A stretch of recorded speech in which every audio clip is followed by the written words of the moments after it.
Let's start off with our speakers today, the Mayor of Cabot and Mr. Eddie Cabot.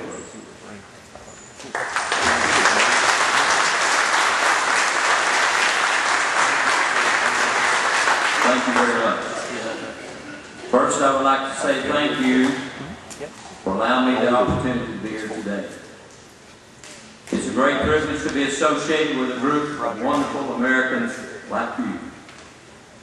What an honor it is to live in a country that stands for freedom, not only here in America, but throughout the world. I'd also like to say thanks to the American Legion Post 71 for the hard work they put in this celebration today. Let's give them a hand.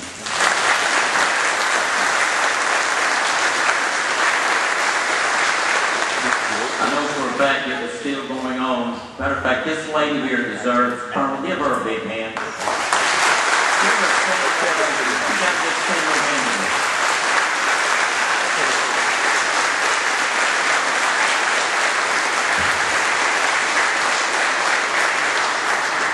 She was calling me at 10 o'clock last night and said, Mayor, I forgot something. I said, it's no wonder as much as you've done this week. So the city of Cabot says thank you very much, especially to the entire post.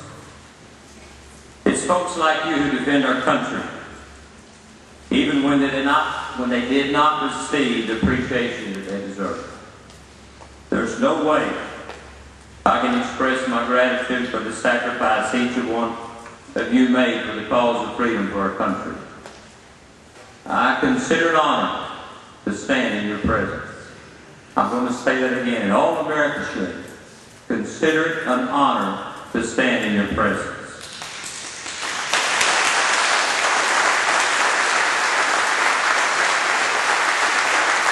Unless you've actually been in the battlefield and lived the day-to-day of war, there's no way to understand the sacrifice that you men and women have made.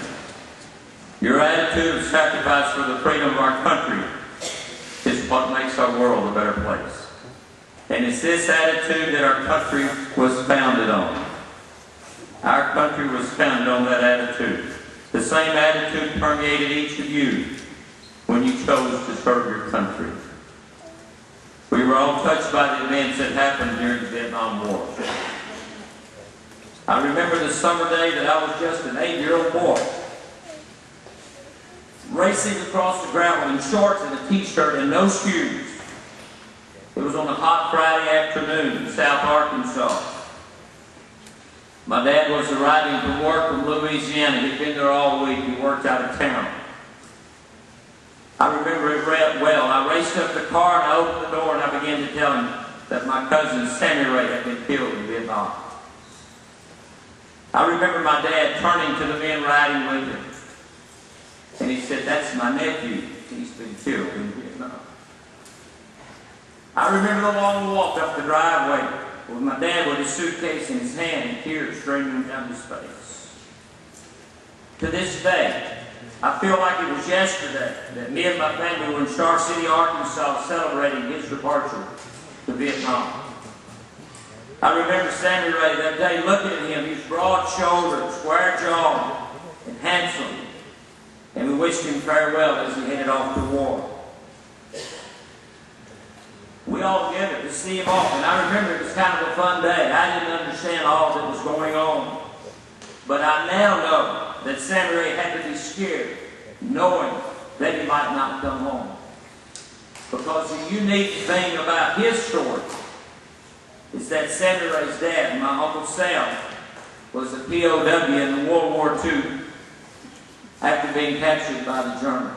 So he lived that all of his life, hearing those stories. I struggled with Sammy Ray's decision for many years.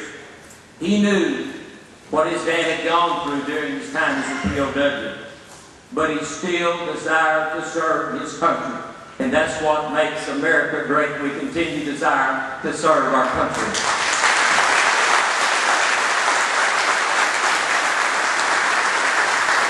He knew the struggles he would face, the possibility of getting captured or worse yet, being killed. Sammy Ray knew what it meant to fight for what he believed in, and nothing was going to stop that desire that ran through his blood. Sammy Ray had the same spirit that many of you have. The spirit of knowing that you could be captured or killed, but you were going to give your all to fight for the freedom of your country. The willingness to sacrifice everything that you have for a people that you didn't know. And in my opinion, that makes you a hero. You're America's hero.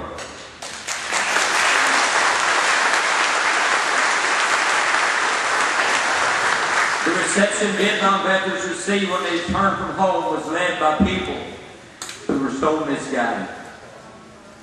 People can debate if the war was justified or not, but no one should ever debate the attitude of the people who went to fight and gave their lives for freedom. That is not debatable then, and it's not debatable today.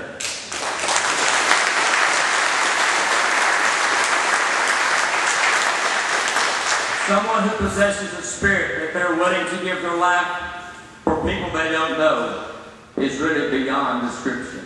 I really don't understand that. It's impossible for us to understand it. I believe it is a gift from God given to every person born in America. It's something that God gave us when we formed this country, and it still lives today. The desire for freedom that only Americans can understand. This is where we felt our military that fought in Vietnam. Never, I say never let it be said that a person who possesses that spirit is not a hero, and I challenge anyone to say otherwise. They are truly, you are truly heroes. Thank you. God bless you for that.